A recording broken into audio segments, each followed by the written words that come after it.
ஓம் நம சிவாய. நேயர்கள் அனைவருக்கும் வணக்கம். இன்னைக்கு நாம் பார்க்க போகிறது 2026 பிப்ரவரி மாத ராசி பலன்கள். பிப்ரவரி மாதத்தில் முதல் தேதியில் கிரகநிலைகள் எப்படியெல்லாம் இருக்கும் என்பதை முதலில் பார்த்துவிட்டு அதன் பிறகு ராசிக்குள் செல்லலாம். மேசம் மற்றும் ரிஷப ராசியில் எந்த கிரகமும் இந்த மாதத்தில் இருக்காது. மிதுனத்தில் குரு இருக்கும்.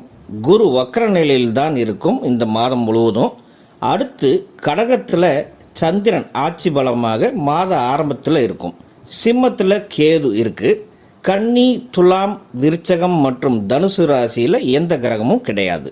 மகர ராசியில் ஜனவரி மாதம் பெயர்ச்சியான 4 கிரகங்களான சூரியன், செவ்வாய், புதன் மற்றும் சுக்கிரன் இந்த மாத ஆரம்பத்திலும் அதே இடத்துல தான் இருக்குது. இதில் செவ்வாய் கிரகம் உச்சகதியில் இருக்குது. தன்னுடைய பார்வையால் கேதுவை அஷ்டமாக பார்க்கிறது. சூரியன் மகரத்தில் பகையாக இருக்கு. புதன் மற்றும் சுக்கிரன் சமநிலையில் நட்பாக இருக்கு. கும்பத்தில் ராகு கிரகம் உள்ளது. அதுவும் தன் சொந்த நட்சத்திரமான சதய நட்சத்திரத்தில் இருக்கு. அடுத்து மீனத்தில் சனி கிரகம் வக்கர நிலையெல்லாம் முடிந்து தன்னுடைய உத்தரட்டாதி நட்சத்திரத்திற்கு நகர்ந்துள்ளது. பிப்ரவரி மாதத்தில் 4ஆம் தேதி புதன் கும்ப ராசிக்கு நகரும். அடுத்து 6ஆம் தேதி வாக்கில் சுக்கிரனும் கும்பராசிக்குள்ளே போகும். சரியாக 13ஆம் தேதி சூரியனும் கும்பராசிக்குள்ளே நுழையுது. 17ஆம் தேதி சூரியன் ராகுவுக்கு பக்கத்தில் செல்வதால் அன்று இந்த வருடத்தோட முதல் சூரிய கிரகணம் ஏற்படும். அதோட சரியாக 23ஆம் தேதியில் உச்சநிலையில் இருந்த செவ்வாய் கும்பத்திற்கு பயிற்சி ஆகுது. இதே மாதத்தில் 26ஆம் தேதி மதியம் புதன் வக்ர நிலைக்கு மாறும். இதில் பாசிட்டிவான விஷயம் என்னவென்றால் 13ஆம் தேதிக்கு பிறகு 3 கிரகமும் கும்பத்திற்கு போன பிறகு குருவுடைய பார்வை கும்பத்தின் மீது விழுவதால் ராகு கிரகம் அங்கே இருந்தால் கூட சுபத்துவமாகவே இருக்கும். சரியில்லாத ஒரு விஷயம் என்னவென்றால் மகர ராசியில் இருக்கும் போதும் சரி, கும்பராசிக்கு பயிற்சியான பிறகும் சரி, செவ்வாயின் பார்வை கேது மீது விழுவதால் பல ராசிக்காரர்களுக்கு அது பிரச்சனையை கொடுக்கும். மூல நட்சத்திரம் 4 பாதங்களும், பூராடம் 4 பாதங்களும், உத்திராடம் முதல் பாதமும் கொண்ட தனுசு ராசி அன்பர்களே, உங்கள் ராசிநாதன் குரு பகவான் சாதகமான அமைப்பில் இருந்து ராசியை பார்க்கிறார். தடைகளை தாண்டி முன்னேறக்கூடிய நம்பிக்கை உங்களுக்கு பிறக்கும்.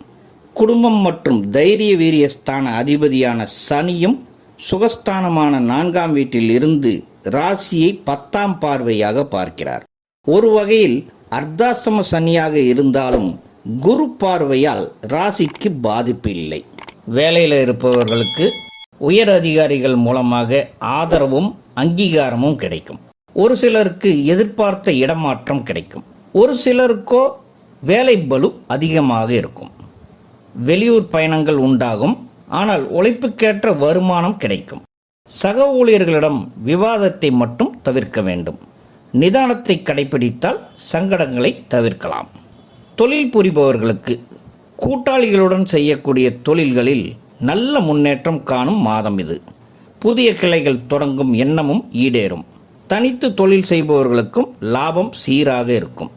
முதலீடு செய்யும் போது பலமுறை யோசனை செய்து முடிவெடுப்பது நன்றாக இருக்கும். தொழில் மற்றும் வியாபாரத்தில் தனுசு ராசி அன்பர்களுக்கு இந்த பிப்ரவரி மாதம் ஓரளவுக்கு சாதகமான மாதமாக தான் காட்டுது. குடும்பம் என்று பார்த்தால் கணவன் மனைவி இடையே இருந்த கருத்து வேறுபாடுகள் குறைந்து ஒற்றுமை ஏற்படும். பணப்புழக்கமும் திருப்திகரமாக இருக்கும். பழைய கடன்களை அடைக்க இது நல்ல நேரமாகும். குடும்ப விஷயங்களை மற்றவர்களிடம் பேசாமல் இருப்பது ஒரு வகையில் நல்லதாகும். தூரத்து உறவினர்களிடம் இருந்து சுப செய்திகள் வரலாம். திருமணத்திற்கு வரன் பார்ப்பவர்களுக்கு நல்ல வரன் அமைய வாய்ப்புள்ளது. 3ஆம் வீட்டில் ராகு பகையாக இருப்பதால் சகோதர உறவுகளில் கருத்து வேறுபாடுகள் வரலாம். கவனமாக இருப்பது நல்லது. தனுசு ராசியில் பிறந்த மாணவர்களுக்கு இந்த மாதம் சனி கிரக பார்வையால் படிப்பில் கவனம் குறைந்து மந்தத்தன்மை ஏற்படலாம். அதிலிருந்து வெளிவர ஆசிரியரின் உதவியை நாடுவது நல்லது. அதன் மூலமாக தேர்வுகளில் நல்ல மதிப்பெண்கள் எடுக்க முடியும். வெளியூர் மற்றும் வெளிநாடு சென்று படிக்க நினைப்பவர்களுக்கு நல்ல செய்தி உண்டாகும். சீனியர் சிட்டிசன்களுக்கு பொதுவாகவே இந்த மாதம் ஆரம்பம் உங்களுக்கு நன்றாகவே உள்ளது. மாத பிற்பகுதியில் கிரகங்கள் சேஞ்ச் ஆகிறதுனால கொஞ்சம் சிரமங்கள் வரலாம். 15ஆம் தேதிக்கு மேலே பயணங்களை கொஞ்சம் தவிர்த்து கொள்வது நல்லதாகும். ஆரோக்கியத்தில் சின்ன சின்ன பிரச்சனைகள் இந்த மாதத்தில் புதுசாக ஆரம்பிக்கலாம். நெஞ்சு சளி, மூச்சு திணறல், உடல் உஷ்ண உபாதைகள் வர வாய்ப்பிற்கு. சரியான ஓய்வு தேவை. நிறைய நீர் பருகுதல் கூட நல்லது இந்த நேரத்தில். அன்பர்களே, இதுவரை நான் உங்களுக்கு சொன்னது கோச்சாரம் ரீதியாக கிரகங்களோட மூமெண்ட்ஸ் வைத்து கணிக்கப்பட்ட ராசி பலனாகும். உங்கள் ஜாதகத்தில் லக்னம் ஒரு இடத்துலையும் ராசி இன்னொரு இடத்துலையும் வருகிறது என்றால் நீங்கள் ரெண்டையும் கம்பேர் பண்ணி தான் பலன் எடுத்துக்கணும்.